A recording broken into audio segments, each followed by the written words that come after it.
Dans ces temps de la fin, mes bien-aimés, je vous encourage à vraiment suivre uniquement le Seigneur, à demeurer dans la sanctification. La sanctification, c'est savoir être à part, c'est être sanctifié. La sanctification, c'est être pur, ne pas être mélangé, mais vraiment rester comme Dieu veut que nous soyons. Et Dieu est saint et nous appelait aussi à être saints. Et donc celui qui nous appelait à être saints nous appelle aussi à être dans la sanctification, à ne pas être mélangé à ce monde. Donc faisons attention aux compagnies. La Bible dit que les mauvaises compagnies corrompent les bonnes mœurs. Bien sûr que même si vous êtes marié avec quelqu'un qui n'est pas croyant, avec une personne qui ne croit pas au Seigneur, mais comme vous, vous êtes l'homme ou la femme sanctifié, votre mari ou votre femme est sanctifié aussi, sinon vos enfants seraient impurs. 1 Corinthiens 7 le dit. Donc persévérez dans le Seigneur pour que cette personne-là obtienne le salut. Mais en aucun cas, vous ne devez passer votre temps ou rester en compagnie des moqueurs. Il ne faut pas s'asseoir en compagnie à la table des moqueurs.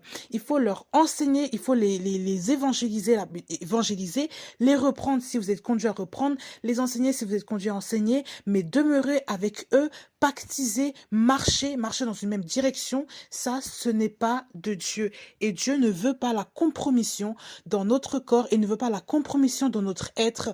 Ainsi, il faut se séparer des gens qui ne sont pas de bonnes fréquentations, des gens qui ne sont pas de bonnes relations, qui n'ont pas une bonne vie. Donc, je vous encourage vraiment à demeurer dans la sanctification, à préserver votre personne en Jésus-Christ et à vraiment faire attention à qui vous êtes en Christ. Préservez votre authenticité en Christ.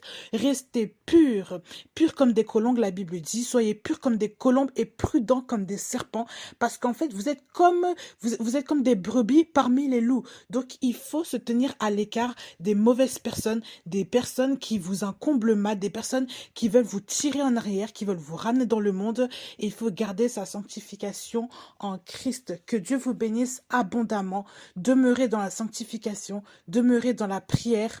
Et Dieu, en fait, à la fin, il vous couronnera de sa justice. Il ne vous oubliera pas. Alors n'abandonnez pas ce que vous avez et continuez à courir la course.